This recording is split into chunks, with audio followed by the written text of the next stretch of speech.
Radyo Bida ng Notre Dame Broadcasting Corporation. Bida ka rito.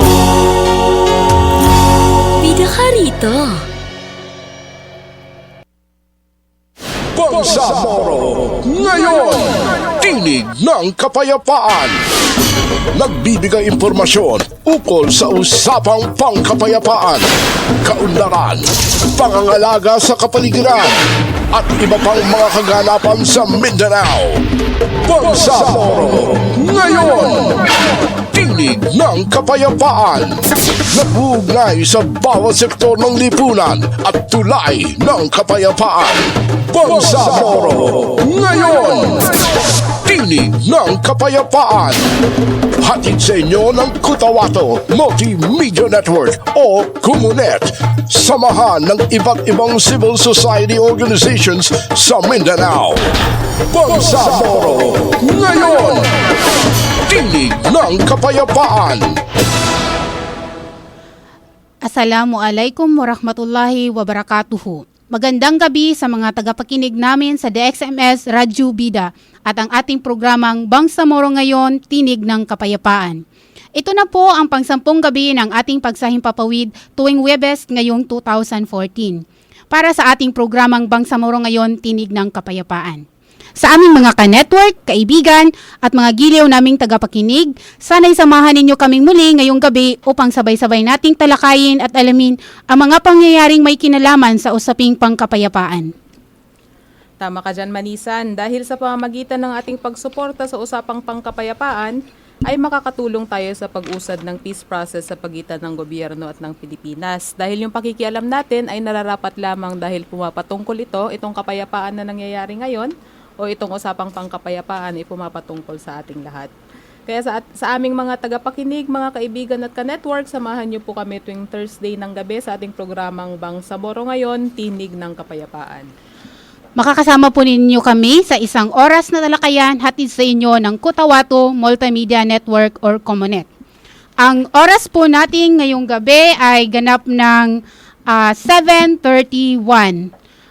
Susunod na po ang Bangsamoro News Updates. At narito na po ang Bangsamoro News Update ng mga balitang nakalap ng Comunet sa loob at labas ng Bangsamoro Territory. At sa ulo ng ating mga balita, GPH at MILF Peace Panel nasa Kuala Lumpur, Malaysia, kaugnay ng pagsasaayos ng Bangsamoro Basic Law.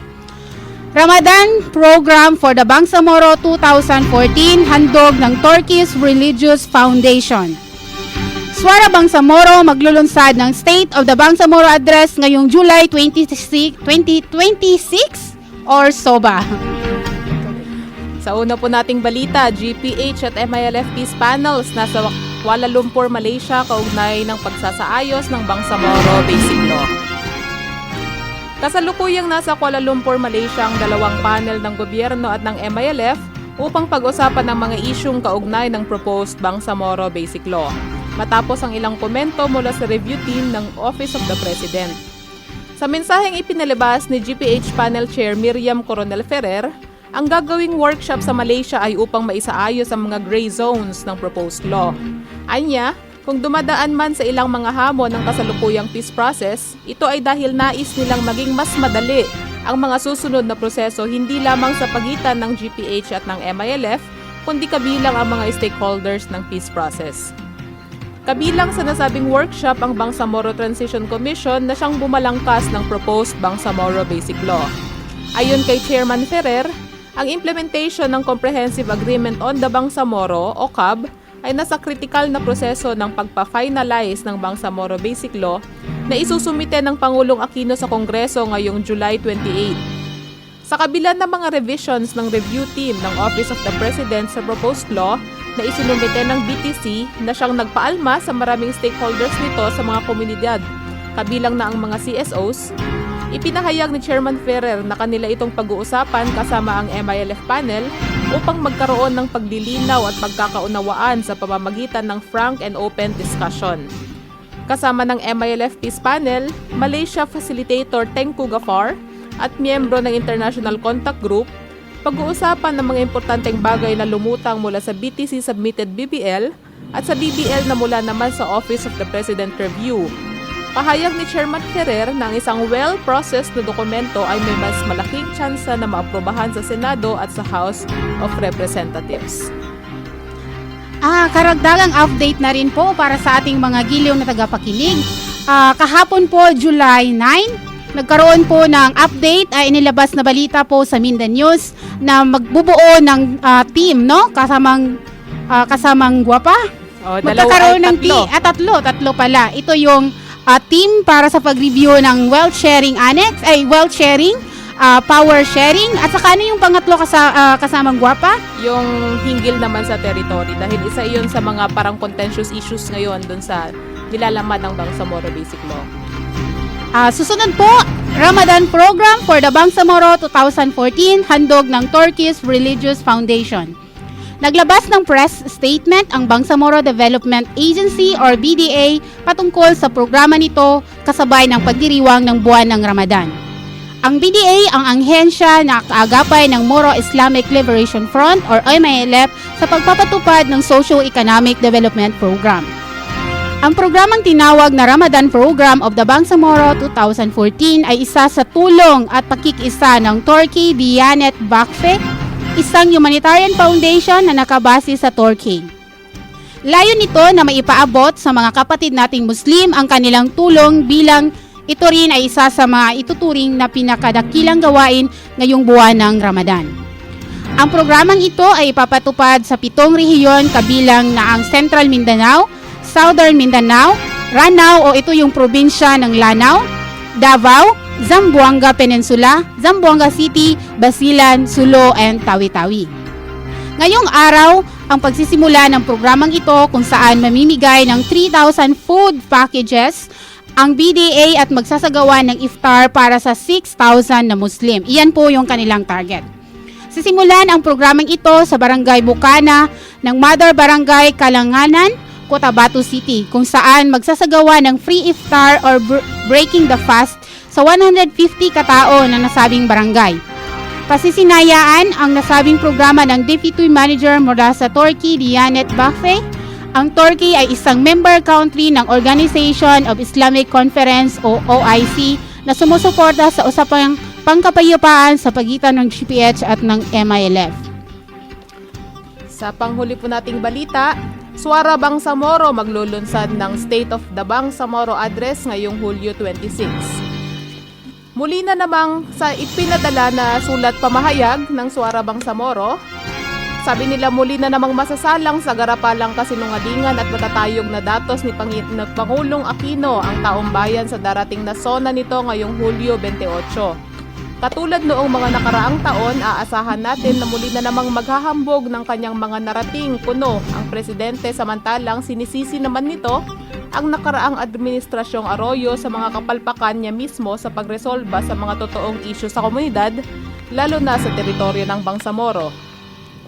Kung gayon ay napapanahon upang ipanawagan ang tuluyang pagpapatalsik kay Pinoy dahil sa 4 na taon ng panunungkulan nito, ay hindi ito kinakitaan ng sinseridad sa pagtugon sa hinaing ng taong bayan ng mapayapa, makatarungan at disenteng pamumuhay. Sa halip, patuloy ang pagtataksil ni Pinoy sa tiwala ng taong bayan sa mga programa at palisiyan nito na yumuyurak sa pambansang integridad at soberenya, kagaya ng Disbursement Acceleration Program at Enhanced Defense Cooperation Agreement o EDCA. Ngayong Hulyo 26 ay magtitipon-tipon sa Cotabato City Plaza ang iba't ibang mga organisasyon upang bigyang kahulugan ang tunay na kalagayan ng Bangsamoro na taliwas sa mga pangako at kasinungalingan ng Pangulong Aquino. Ang SOBA o State of the Bangsamoro Address ang magsisilbing lugar para sa mamamayan mula sa iba't ibang sektor para ibunyag ang kawalan ng totoong kapayapaan, pagtaas ng bilang ng paglabag sa karapatang pantao at palugmok na kabuhayan sa Bangsamoro. Nananawagan ang Suara Bangsamoro, Kawagib Moro Human Rights, Liga ng Kabataang Moro at Anak Bayan na sumama at makiisa ngayong Hulyo 26 sa panawagan ng totoong kapayapaan, katarungan at kaunlaran kalinsabay ng paggigiit ng karapatan sa sariling pagpapasya ng Bangsamoro. At yan po ang mga mahalagang pangyayari na nakalap ng Comunet sa loob at labas ng Bangsamoro. Mula sa samahan ng Comunet, kami po ang inyong mga tagapagbalita. Balita Bangsamoro.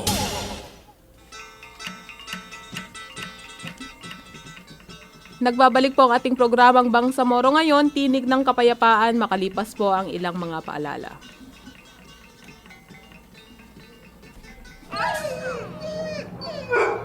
Alam mo ba pare, napapansin ko na unti-unti nang bumabalik yung kapayapaan dito sa ating lugar.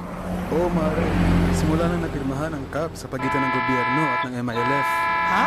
CAP? Ano nga ba itong CAP pare? Ito ang Comprehensive Agreement on the Bangsamoro, isang kasunduang pangkapayapaan na nilagdaan sa Malacanang noong nakaraang March 27. Napapaloob sa CAP na ito ang mga napagkasunduan mula sa Framework Agreement on the Bangsamoro or FAB at ang mga naging annexes nito tulad ng Transitional Arrangement and Modalities, Revenue Generation and Wealth Sharing, Power Sharing at Normalization. Naku pare, dapat nga natin ipagdiwang dahil napirmahan na nga ito. Dahil napakalaking kaginhawaan ito dito sa ating lugar at higit sa lahat, manunumbalik na ang kaunlaran ng ating lugar. Upang higit na maunawaan ang usapin ng Comprehensive Agreement on the Bangsamoro, ugaling dumalo sa mga pagtitipon na may kinalaman sa usaping ito. O di kaya ay manatiling makinig sa programang Bangsamoro ngayon, Tinig ng Kapayapaan sa DXMS Radyo Bida tuwing Huwebes 7:30 hanggang 8:30 ng gabi. Ang oras po natin sa Bangsamoro ngayon, Tinig ng Kapayapaan ay alas 7:41 ng gabi na po. Tama nga naman, Manisan, ngayong Hulyo 28 ay ilulunsad ng Pangulong Aquino yung kanyang State of the Nation Address na tutugunan naman pala ng ibang mga organisasyon dito sa Cotabato City ng State of the Bangsamoro Address. Kagaya nga ng napag-usapan natin sa news kanina, may mga ilang grupo na yung umaalma dahil dun nga sa nangyayari dun sa Bangsamoro Basic Tama ka Law. dyan. Mm-hmm. Doon, kagaya nga ng binanggit mo kanina, nagbubuo ulit ng mga teams para i-review yung power sharing, wealth sharing, territory, na ayon naman kay Chairman Iqbal ay tapos ng mga usapin at hindi na dapat dumadaan pa sa review dahil napirmahan na ito ng mga dokumento. Ano sa palagay mo dito, kasamang Manisan?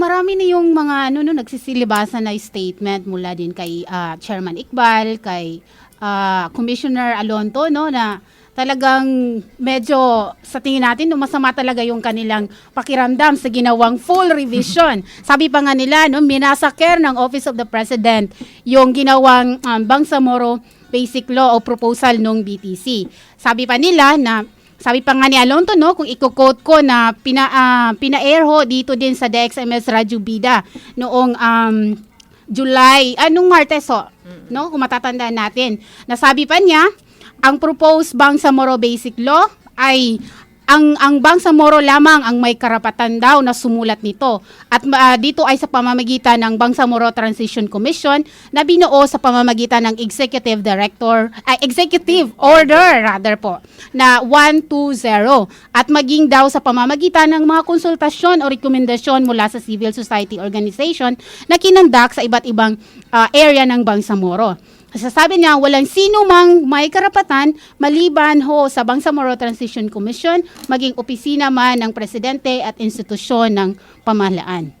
Yun yung isa sa pinakamalakas na reaksyon kasamang friends mula sa commissioner natin. Sa bagay, kung matatandaan nga natin ang nilalaman ng Framework Agreement on the Bangsamoro, nakasaad nga naman doon na ang Bangsamoro Basic Law will be formulated by the Bangsamoro people and ratified by the Bangsamoro people. So, tingnan na lang natin kung ano yung magiging aksyon ng GPH at ng MILF sa usaping ito. Hinihintay natin kung ano man ang resulta ng kanilang usapan sa Kuala Lumpur sa Malaysia.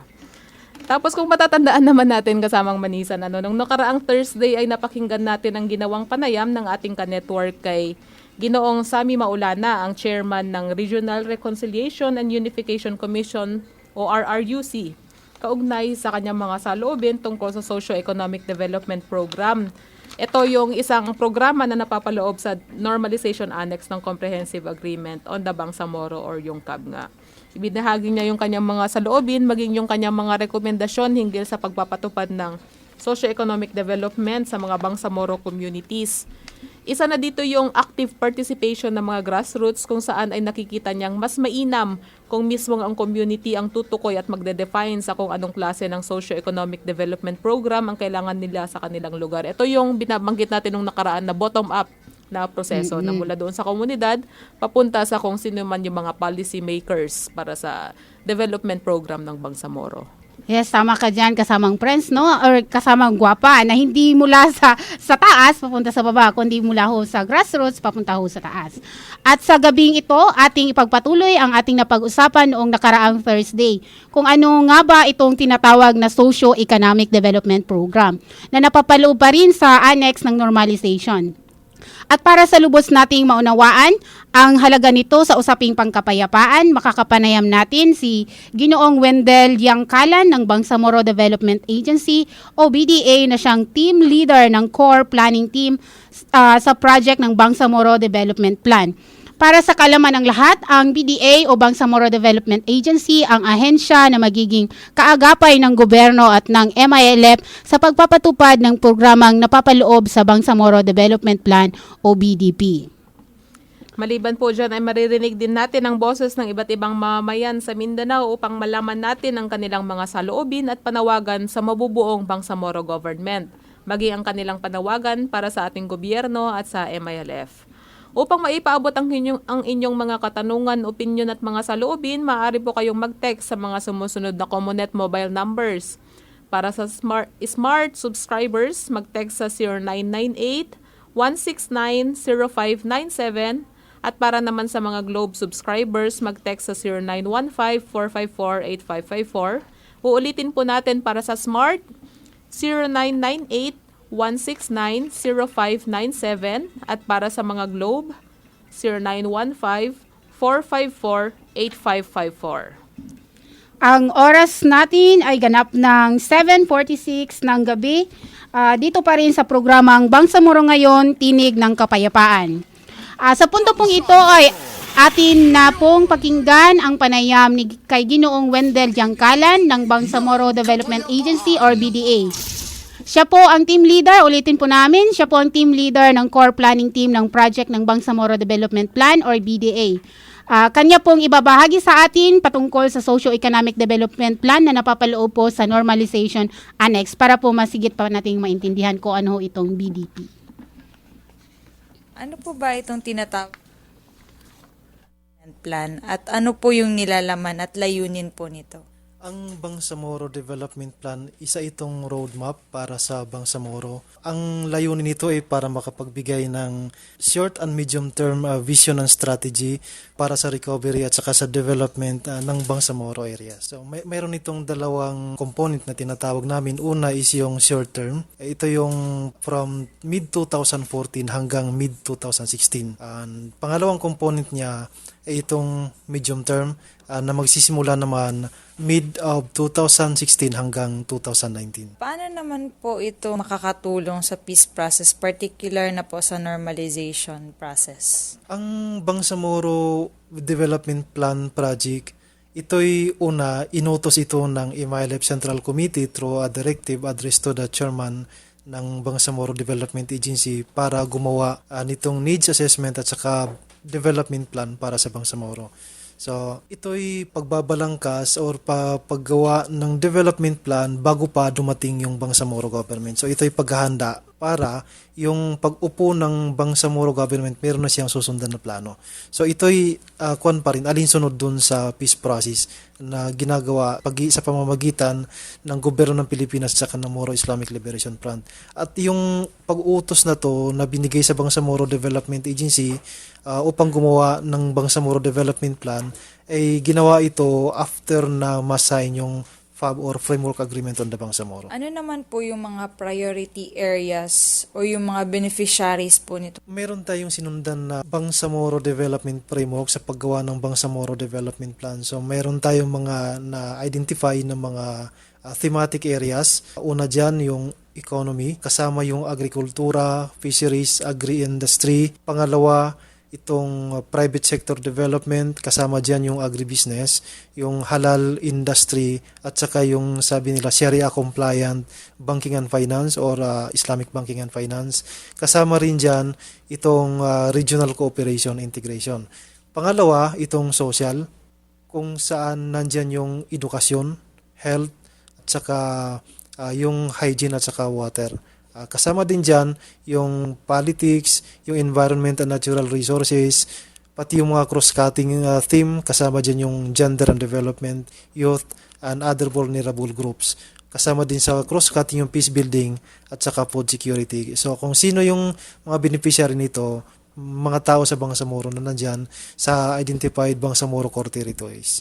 Ang priority or target areas natin ay yung una, yung nandun sa Bangsamoro core territories. So pag sinabing Bangsamoro core territories, dito na may na-define sa FAB at saka sa CAB, yun yung ERMM, unang-una, yung 6 na munisipyo ng Lanao del Norte, yung 39 barangays ng North Cotabato, kasama yung Cotabato City, at saka yung Isabela City ng Basilan. Yung project na ma-identify natin, lalo na sa short term, itong mid-2014 hanggang mid-2016, ay dapat ay quick at saka high impact project na dapat maramdaman kaagad ng tao sa Bangsamoro, pagpasok kaagad ng Bangsamoro Transition Authority.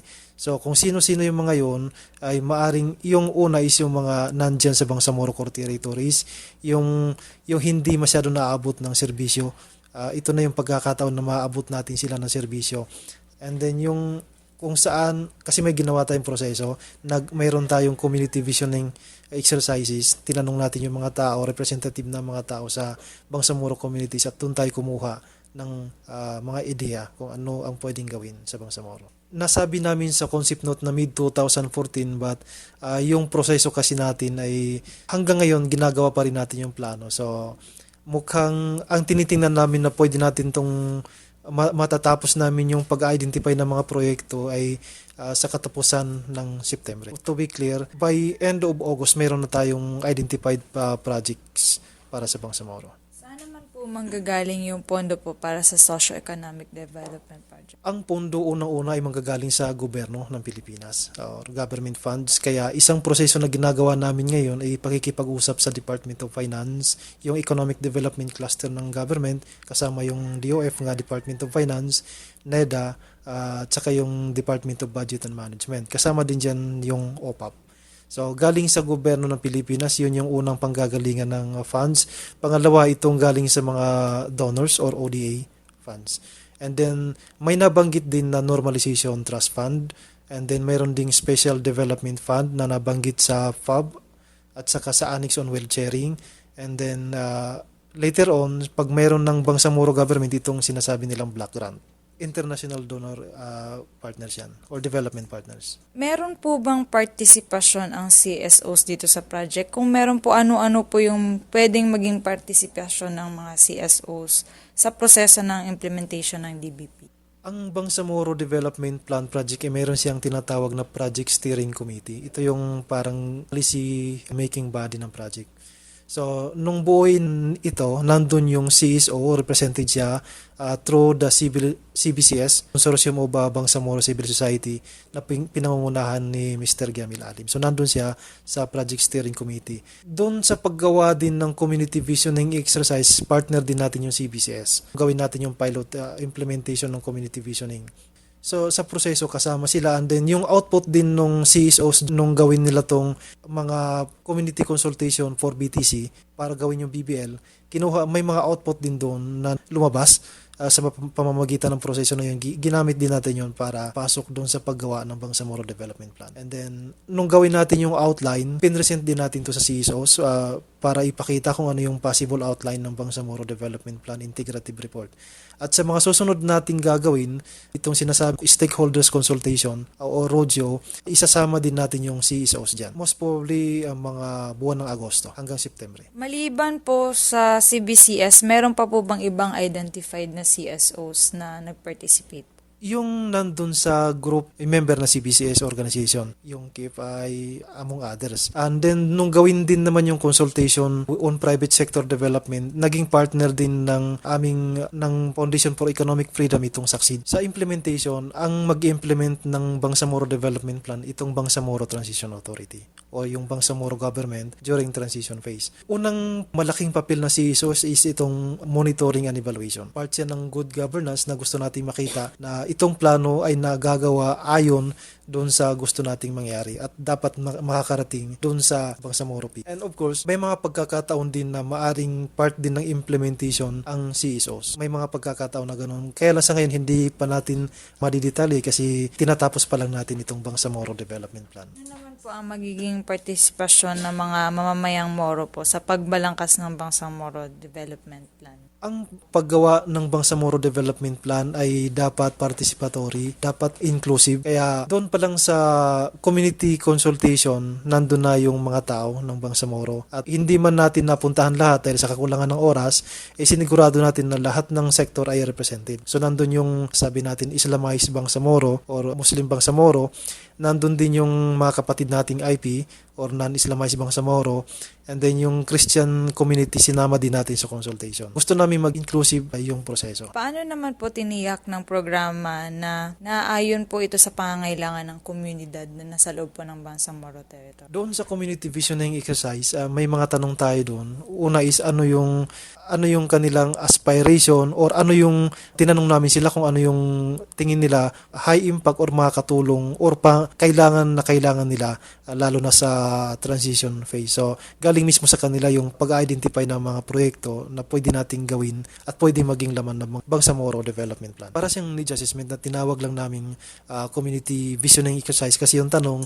nagsimula doon sa ano yung vision ninyo para sa Bangsamoro. And then pagkatapos noon, babalik din kami sa kanila. Pag ngayon, ongoing nga yung paggawa ng community consultation dito sa Central Mindanao. So yung team natin umikot sa key areas dito sa Maguindanao, North Cotabato para ipakita yung initial output natin doon sa community consultation. At ito'y nasa stage tayo ng community validation. Inaalam natin kung ito ba talaga yung gusto nilang ma-implement sa Bangsamoro transition phase or meron pa kaming hindi nakuha at kailangan idagdag sa pagkakataong ito. Ano naman po ang inyong mensahe sa ating tagapakinig? Ang Bangsamoro Development Plan ay gusto nating lahat kasama. Hindi lang ito para sa Muslim Bangsamoro, kundi ito'y para sa lahat, sa mga kapatid natin na IPs, sa mga kapatid nating Christian na nandito sa loob ng Bangsamoro. So, ito'y para sa atin at gusto nating ito'y suportahan ng lahat para din sa mamamayang Bangsamoro.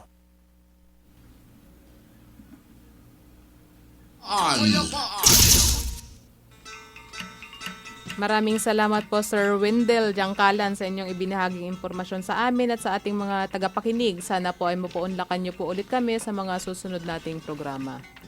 Sa mga nais pong magpadala ng mga komento, reaksyon, hinaing o panawagan, maaari po kayong mag-text sa ating Comunet mobile numbers 0998-169-0597 at 0915-454-8554. Muli po, 0998-169-0597 at 0915-454-8554. Sa pagpapadala po ng inyong mensahe ay huwag kalimutang banggitin ang inyong complete name o nickname at maging ang lugar kung saan po kayo nakatira. Yun, napakinggan nga natin si Sir Wendell Jangkalan kasamang Manisan tungkol nga doon sa Bangsamoro Development Plan. Isang pagdilinaw nga dito na ngayon ko din lang nalaman din, akala ko may papatupad na ito kaagad. Ito Kaya pala nga. ipapatupad ng Bangsamoro Transition Authority, kasamang Manisan. Akala ko habang nasa proseso ng negosasyon, sisimulan na yung implementation ng Bangsamoro Development Plan. So, hindi pa pala siya final. Yun yung natutunan ko din sa base dun sa interview. Nasa proseso pa rin sila kasamang Guapa. Pero kasamang Manisan, kung matatandaan mo sa mga nakaraang discussions na napuntahan natin, ang sinasabi doon ng isang parang, anong tawag nga doon? Ang isang nakikitang Problema? Hindi naman problema o magiging butas nga nitong Bangsamoro Development Plan ay ipapatupad nga ito ng BTA. Alam naman natin na sa panahon na entrenched na yung Bangsamoro Transition Authority ay mawawala na nga yung Autonomous Region in Muslim Mindanao na alam naman natin kahit nasa proseso ng transition ngayon ng ARFM ay may mga sarili din itong mga socio-economic programs, mga socio-economic development programs. Paano yung magiging pagsalo naikonsidera kaya yung pagsalo ng mga programa ng ARMM doon sa Bangsamoro Development Plan naman ng Bangsamoro Transition Authority. At binabanggit nga dito na ang magiging beneficiaries niya ay Bangsamoro Core Territories. Yung binabanggit nga natin kanina, ang Bangsamoro Core Territories ay yung ARMM, yung Isabela City at At Cotabato City, yung 39 na barangays ng North Cotabato at 6 na municipalities ng Lanao del Norte na ngayon ay contentious. Kagaya nga ng nasabi ni Commissioner Alonto na isa sa mga, kumbaga, nasa review ng Office of the President sa draft ng BBL, yung hinggil doon sa core territory nga ng Bangsamoro. Oo, no? Kasi sabi nga ni Commissioner Alonto, parang tinanggal nga yung territory na usapin, no? Totally crash out. So, Parang for reference na lang daw, yung mga territories na yun na nabanggit. For reference kung saan daw maglulunsad ng plebiscite. So, ibig sabihin natanggal na siya as core territory ng Bangsamoro. Kundi magdedepende pa doon sa plebisitong mangyayari. balikan natin yung interview natin, no? Doon sa team leader ng pagbuo ng Bangsamoro Development Plan. Ang nakikita kong isa sa challenge is tulad nga ng sabi mo kasamang Guapa na aalis na or i-abolish na yung ARM at meron din silang existing program. I think yung challenge doon is paano nila i-complement, no, yung existing, kasi ang alam natin meron ding program ang ARM para doon sa kanilang tinatawag na ano nga yun, ARM, ano nga yung term nila kasamang Guapa? Alin doon? Yung tinawag nila ngayon na yung pagbabago sa Autonomous Region and Muslim Mindanao, at meron silang binuoding plano, no, na pag dito nga sa socio and economic din ng mga programa sa Autonomous Region and Muslim Mindanao. At yun nga, ito yung isang challenge kung paano sila mag-complement given na merong plano ang Autonomous Region of Muslim Mindanao at meron ding plano ang Bangsamoro Development Agency. So sana mag-usap-usap sila at para hindi magkaroon ng duplication ng implementation ng mga proyekto sa ating mga komunidad. Kahit sa mga beneficiary communities. Kumbaga. Dahil alam naman natin kahit sa pagkarami-rami ng sinasabi nating socio-economic programs, marami pa ring mga munisipalidad, marami pa ring mga barangay ang hindi naaabot. Kagaya nga ng naging experience natin dun sa mga consultations natin sa mga kababaihan, may isang bayan na ang mga kababaihan ay namamatay sa panganganak. Dahil kailangan pa nilang pumunta sa kabilang city para lang makapanganak, na ang dadaanan nila ay talagang lubak-lubak naman na talaga na daan. Kaya mataas pa rin talaga yung mortality rate ng mga kababaihan dahil sa pagbubuntis at panganganak. At saka medyo naging masaya din ako nung binanggit niya, no, na yung Maguindanao as part ng Autonomous Region and Muslim Mindanao na magiging isa sa target communities for the implementation, no, kasi alam naman natin na sa loob ng ARM territory, ang Maguindanao ang isa sa may pinakamalaking porsyento na nagpapadala ng mga OFW sa ibang bansa na nangangahulugan. Talagang mababa yung status ng ekonomiya sa Maguindanao. Kasi kung meron ka nga namang choice na mamuhay sa sarili mong probinsya, bakit ka pa pupunta sa ibang bansa, no, na hindi mo tiyak kung ano yung mangyayari sa iyo. At meron din nakikitang mga balita, no, na maraming mga OFW at meron na rin from Maguindanao na nakaranas ng human rights violation. At isa din sa naging balita sa Maguindanao nitong nakaraan at sana masolusyonan nga dito rin sa Bangsamoro Development Plan yung baha na nangyari sa Maguindanao nung nakaraan. Kung matatandaan natin, ilang libong pamilya at umaabot ang hanggang 99,000 individuals yung naging apektado ng nakaraang pagbaha nitong Hulyo lang dito sa Maguindanao. So sana nga masolusyonan na at hindi na kailangan mag-declare ng state of calamity sa probinsya ng Maguindanao sa susunod na mga panahon. Ang pinagtatakahan ko lang kasamang Guapa na lagi namang na-anticipate, no, na babaha o magkakaroon ng baha sa Maguindanao o dito sa Central Mindanao. Pero bakit hindi pa nila, hindi pa sila gumawa ng programa na sustainable or yung ayusin talaga kung ano yung root cause nung pagbaha. Hindi yung halimbawa, yung sabi mo nga dati na pagbubungkal nung dredging mismo. Hindi yung mga pangmadali ang mga solusyon lamang. Oo, tama dyan. Sana nga magkaroon ng pangmatagalan na solusyon yung mga hinaing at mga problema ng taong bayan, lalong-lalo na syempre ng mamamayang Bangsamoro. Ang oras, magbabalik po ang ating programa makalipas ang mga ilang paalala.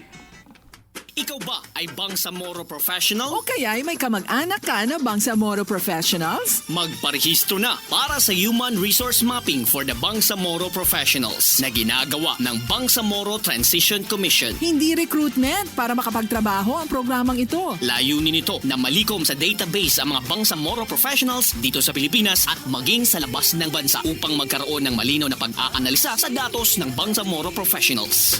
Mag-log on sa www.bangsamoroprofessionals.org upang makapag-fill up ng Bangsamoro Professionals Data Sheet. Sa walang access sa internet, may ipamimigay na data sheet ang BDA, BLMI, Unipad, MAPAD at CBCS. Para sa karagdagang impormasyon, makipag-ugnayan sa tanggapan ng Bangsamoro Transition Commission, Human Resource Mapping Implementation Unit DTC, Socio-Economic Program. Sa 3rd floor, Alnor Building, Sinsuat Avenue, Cotabato City. O tumawag sa 064-552-1436 o sa 0935-3014-757. Magmadali, September 30, 2014 lamang ang huling registration. Ang impormasyong ito ay hatid sa inyo ng Bangsamoro Transition Commission Socio-Economic Program.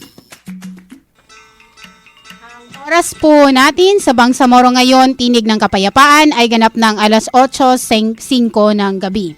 At sa punto pong ito, atin namang pakinggan ang ginawang panayam ng ating mga ka-network sa iba't ibang mamamayan sa Mindanao upang malaman natin ang kanilang saloobin sa bubuoing Bangsamoro government, maging ang kanilang mga panawagan sa ating gobyerno at sa MILF. Tinig ng Kapayapaan. Ano po ang inaasahan ninyong pagbabago sa kasalukuyan ninyong sitwasyon sa bubuuing Bangsamoro government? Ang inaasahan kong pagbabago sa bubuuing Bangsamoro government ay magkaisa tayong lahat, Muslim, Christian at lumad.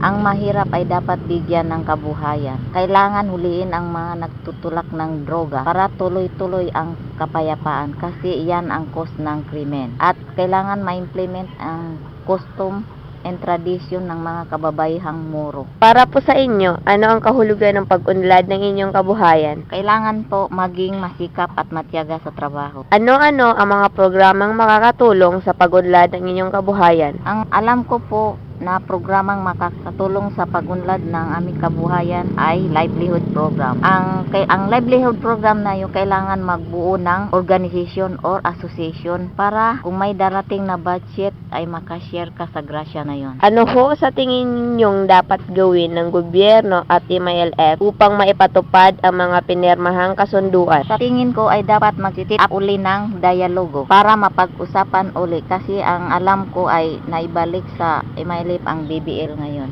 Ano ang panawagan o mensahe ninyo sa gobyerno at MILF sa usaping kapayapaan sa Mindanao? Ang mensahe ko po sa gobyerno at MILF sa usaping kapayapaan sa Mindanao ay ituloy ang usapan. Kailangan mahinahon tayo. Huwag idaan sa karahasan kasi ang bawat problema ay may solusyon. Conflict is a human affair that can be resolved by human desire. Thank you. Ano po ang inaasahan ninyong pagbabago sa kasalukuyan ninyong sitwasyon sa buuing Bangsamoro government? Actually na marami kong inaasahan sa pagbuo ng Bangsamoro government. Katulad din dito ang itong school na to na gusto ko po sana na mas lalong umunlad ang school na ito. Halimbawa na lang ito. Hindi lang dito, pati sa karapit na probinsya, gusto ko rin, inaasahan ko rin na mas lalong gaganda o uunlad ang mga lugar na ito. Para po sa inyo, ano ang kahulugan ng pag-unlad ng inyong kabuhayan? Para sa akin, ang kahulugan ng pag-unlad ng kabuhayan ay ito yung halimbawa na lang sa maraming mga facilities na halimbawa sa business sector. Kung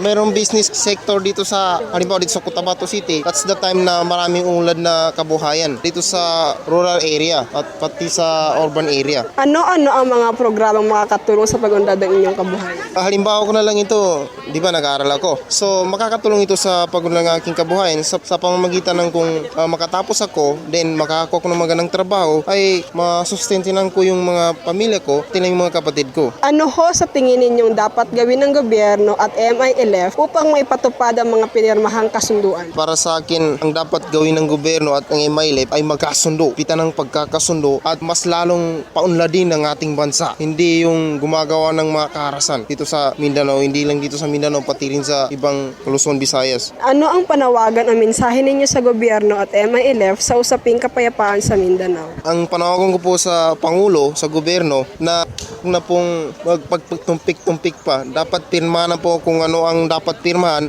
at patupad na po ang dapat ipatupad. Kukulangan or masusugpo na talaga, mabigyan na talaga ng solusyon yung insidente ng krimen or mga hold-upping dito sa ating lugar.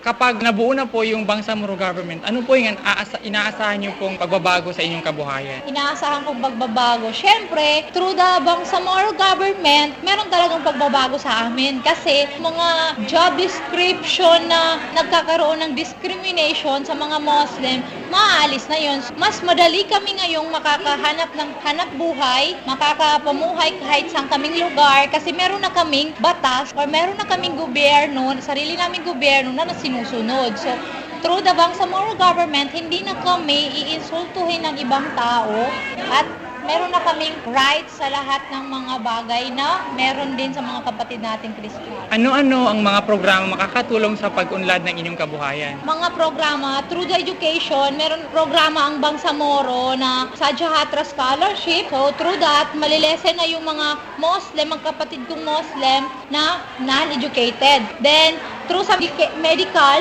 is, meron po tayong tinatawag na PhilHealth given by the Sadyahatra Bangsamoro. So, through that, makakapagpagamot na kami ng maayos even though sa public hospital and sa private hospital. So, makakakuha na kami ng mga libreng serbisyo galing sa gobyerno. Ano ho sa tingin ninyo ang dapat gawin ng gobyerno at MILF upang may patupad ang mga pinirmahang kasunduan? Siguro ang dapat nilang gawin is yung iba ng mga senator na nadideclare na unconstitutional ang Bangsamoro government, dapat suportahan na lang nila para magkaroon ng mas lalong kapayapaan dito sa ating bansa, hindi lamang po sa Mindanao. So dapat po magkaisa ang lahat ng taong mamamayan ng Bangsamoro at ang mamamayan ng Kristiyano o gobyerno ng Pilipinas para magkasundo po tayo at magkaroon ng kapayapaan dito sa ating bansa. Ano ang panawagan o mensahe ninyo sa gobyerno at MILF sa usaping kapayapaan sa Mindanao? Panawagan ko po na sana magkasundo ang lahat ng mga Bangsamoro people at lahat po ng mga gobyerno or lahat po ng mga Kristiyano para sa gayon ay magkaroon po tayo ng mas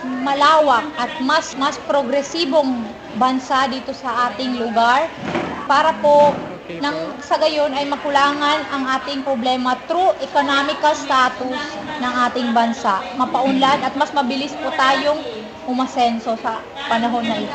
Ano po ang inaasahan ninyong pagbabago sa kasalukuyan ninyong sitwasyon sa bubuing Bangsamoro government? Ang inaasahan kong pagbabago ay sa paraan ng pagpapatupad ng batas. Dapat ito ay sasang-ayon sa lahat ng tribe o lahat ng nasasakupan. Dapat maging pantay at makatotohanan. Para po sa inyo, ano ang kahulugan ng pag-unlad ng inyong kabuhayan? Ang pag-unlad ng kabuhayan ay nangangahulugan ng maayos at masayang pamumuhay sa espiritual at financial na aspeto. Ano-ano ang mga programang makakatulong sa pag-unlad ng inyong kabuhayan? Dapat sundin at ipatupad kung anuman ang pinirmahang kasunduan, lalong-lalo na sa pag-unlad ng negosyo at pamumuhay ng mga nasasakupan nitong Bangsamoro. Ano ho sa tingin ninyong dapat gawin ng gobyerno at MILF upang maipatupad ang mga pinirmahang kasunduan? Maging matapat at maayos sa pagpapatupad nito at dapat ito ay naayon sa kasunduan para sa ikabubuti ng lahat. Ano ang panawagan o mensahe ninyo sa gobyerno at MILF sa usaping kapayapaan sa Mindanao? Inaasahan namin bilang membro din ng Bangsamoro ang maging maayos at makatotohanan at maging pantay sa lahat ng aspeto itong bagong ipapatupad na Bangsamoro Basic. Ano po ang inaasahan ninyong pagbabago sa kasalukuyan ninyong sitwasyon sa bubuing Bangsamoro government? Now, what is being expected here, especially for the Muslim, is the chances of, let us say, the system for the government, because we have to sort properly what is being implemented for the Muslim, because this is now the problem here, that when the system being used is not suited for the Muslim, then the peace is not attained. So there should be what called the suitable and proper implementation of the system that is being used in the Islam. Para po sa inyo, ano ang kahulugan ng pag-unlad ng inyong kabuhayan? That means the progressive of the life, meaning to say is, let us say, the occupation of a certain person is enough for the sustenance of his daily life or activity. So that is what the progressive of life is. Ano-ano ang mga programang makakatulong sa pag-unlad ng inyong kabuhayan? Let us say for the professionals, so there is the so-called sideline income. For example, there is a little bit business that is support with the profession that he has. Ano ho sa tingin ninyong dapat gawin ng gobyerno at MILF upang maipatupad ang mga pinirmahang kasunduan? Now, the best thing there is, that is very simple, to implement the agreement later in spirit. Ano ang panawagan o mensahe ninyo sa gobyerno at MILF sa usaping kapayapaan sa Mindanao? Now, we should be calling upon the government as well as the MILF that they should respect the agreement they have signed so that it will be implemented, as I said, in later and spirit. Sukran. Wassalamualaikum warahmatullahi ta'ala wabarakatuh. Tinig ng Kapayapaan. Napakinggan po natin ang mga saloobin at panawagan ng iba't ibang mamamayan sa Mindanao hinggil sa usaping pangkapayapaan sa pagitan ng gobyerno ng Pilipinas at ng Moro Islamic Liberation Front. Kung matatandaan natin, kasamang gwapa, no, napakadami ng mga minention or binanggit ng ating mga taga-komunidad, no, na tulad na lang ng sinabi nila doon sa may relation doon sa socio-economic development program, no? Sabi nga nila, oportunidad sa lahat, no? Lalo na doon sa mga kabataan na nag-aaral ngayon na inaasahan nila na sa Bangsamoro government, meron silang oportunidad na makapagtrabaho. Pangalawang minention din, no, yung edukasyon, no? Magandang edukasyon para sa lahat ng Bangsamoro.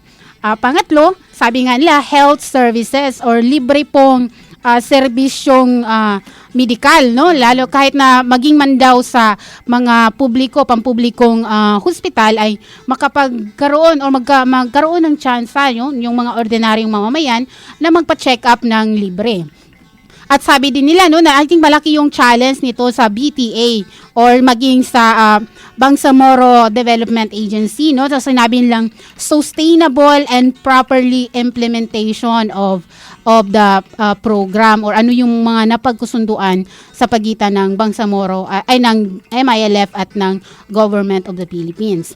Meron din silang binanggit, no, na napakahalaga, I think, unity from the Christians, mula din sa ating mga Moro at maging sa kapatid nating indigenous people, no, pagkakaisa para sa kapayapaan sa Mindanao.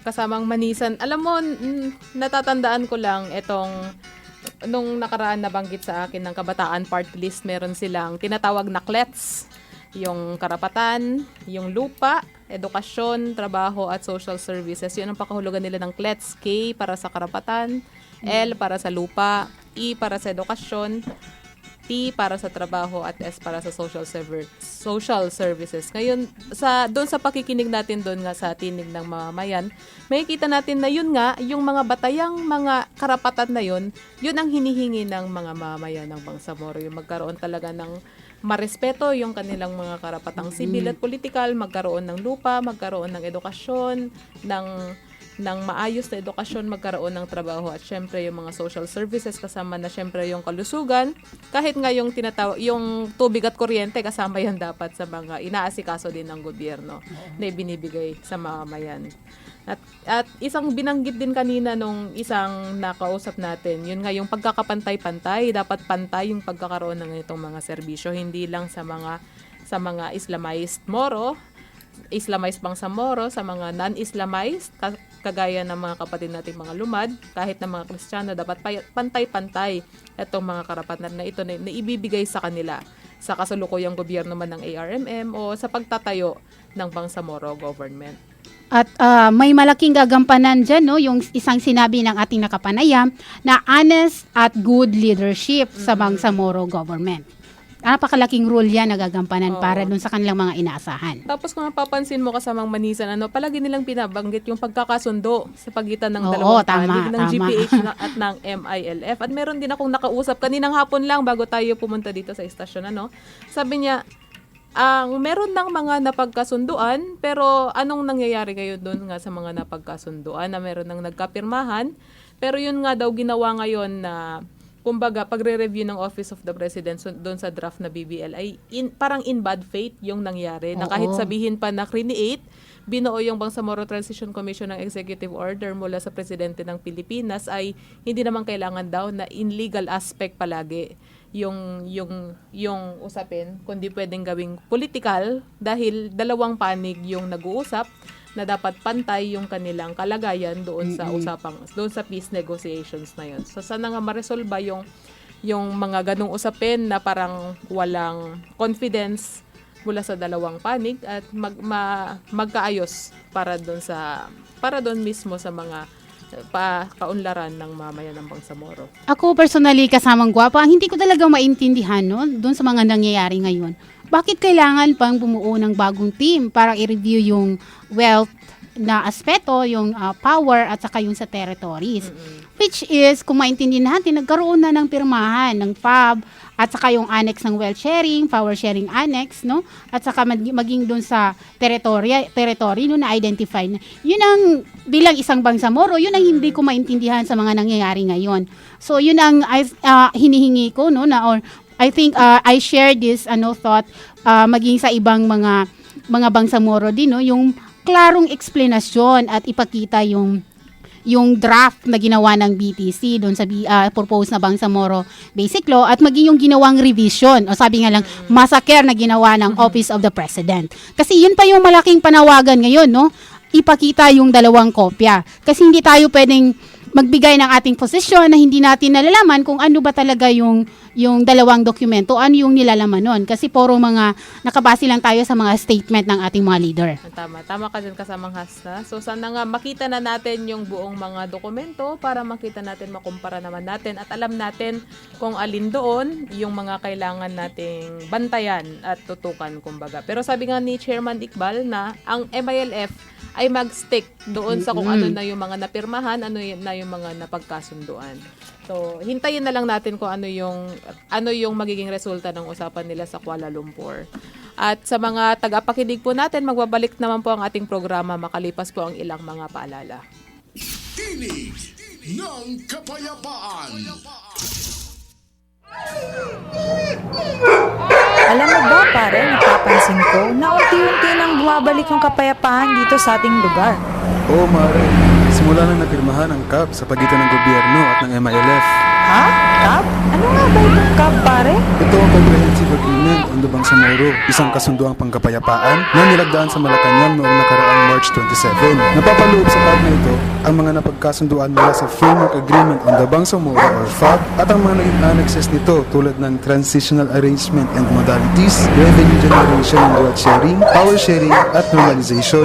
Naku pare, dapat nga natin ipagdiwang dahil napirmahan na nga ito. Dahil napakalaking kaginhawaan ito dito sa ating lugar at higit sa lahat, manunumbalik na ang kaunlaran ng ating lugar.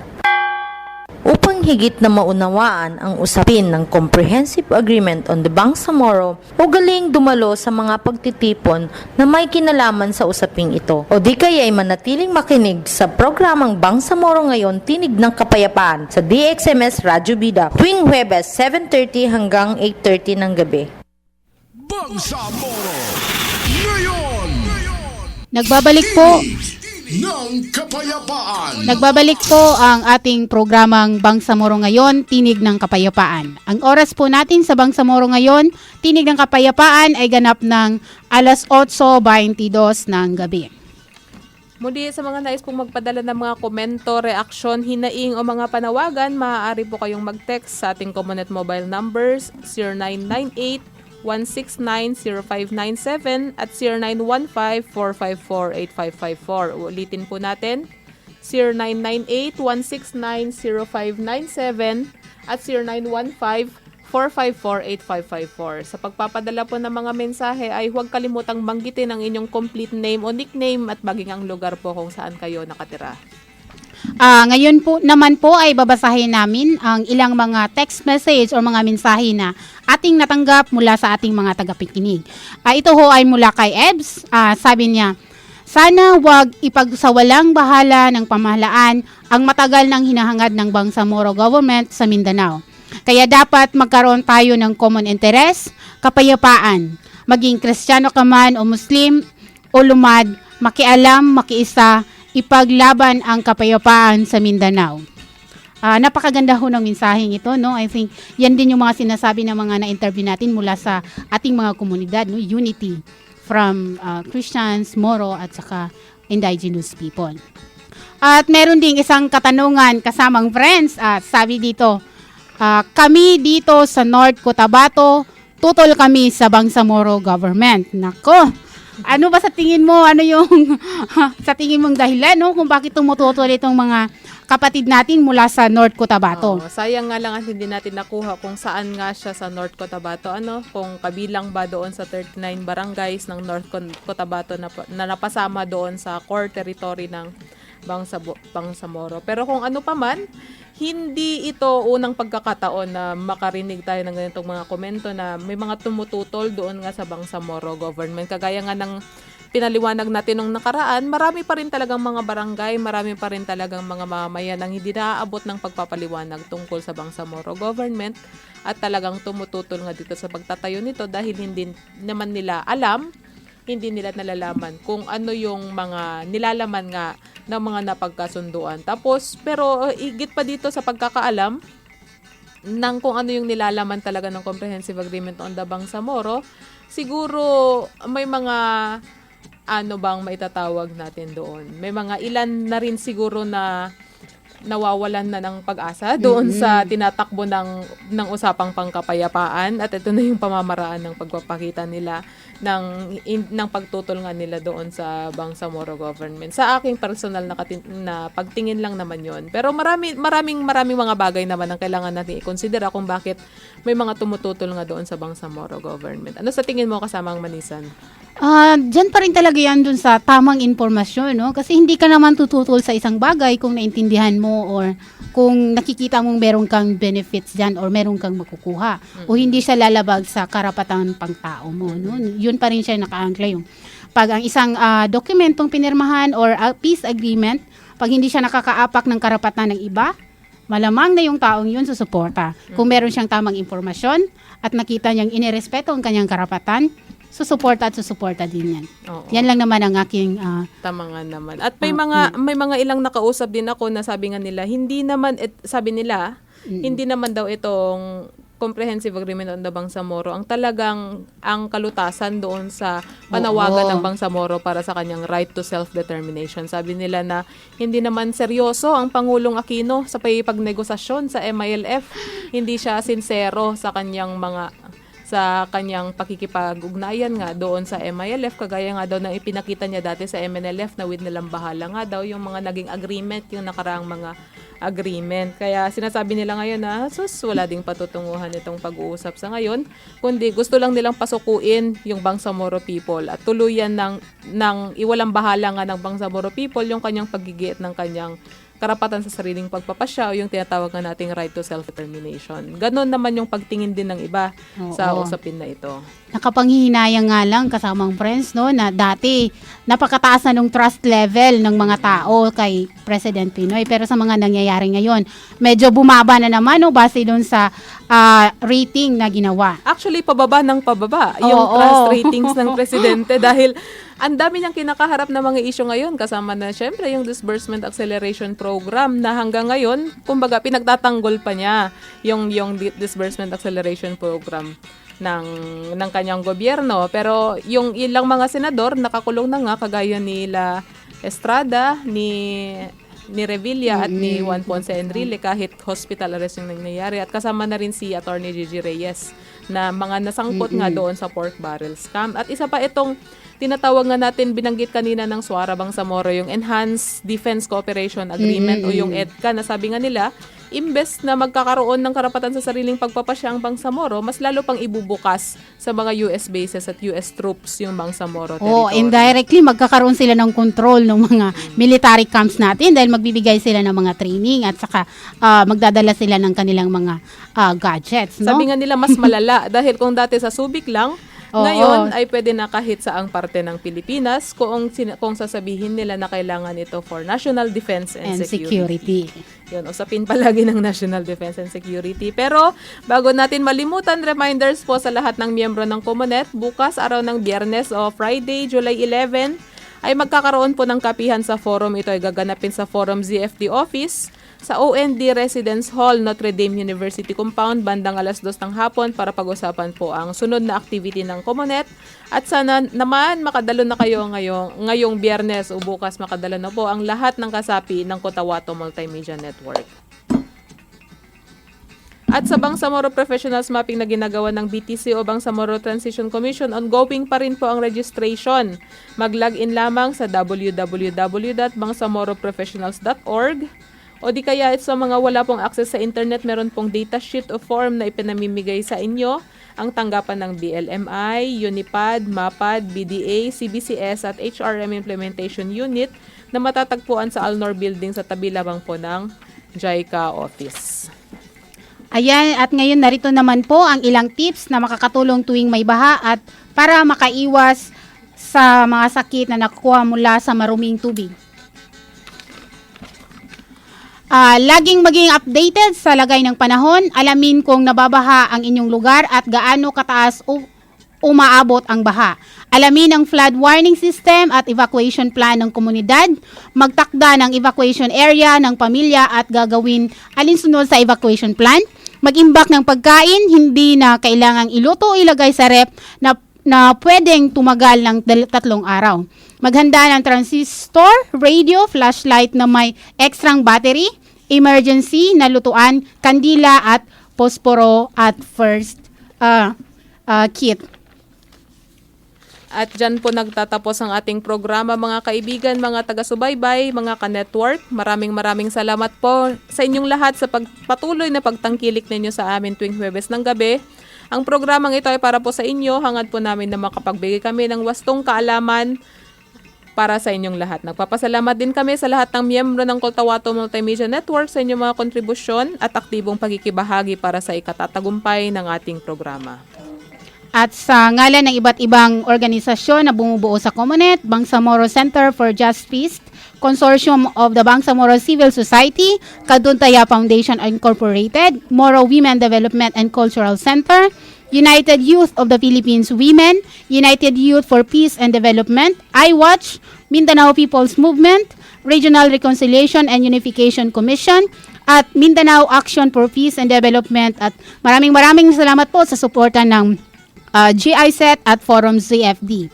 Ang nakagapay po natin sa technical side na si Ginoong Jonathan Estorbo. Maraming salamat, Kuya. Kami po ang inyong ka-network at ito po ang Bangsamoro ngayon, Tinig ng Kapayapaan. Samahan niyo po kami sa susunod na Huwebes dito pa rin sa DXMS Radyo Bida.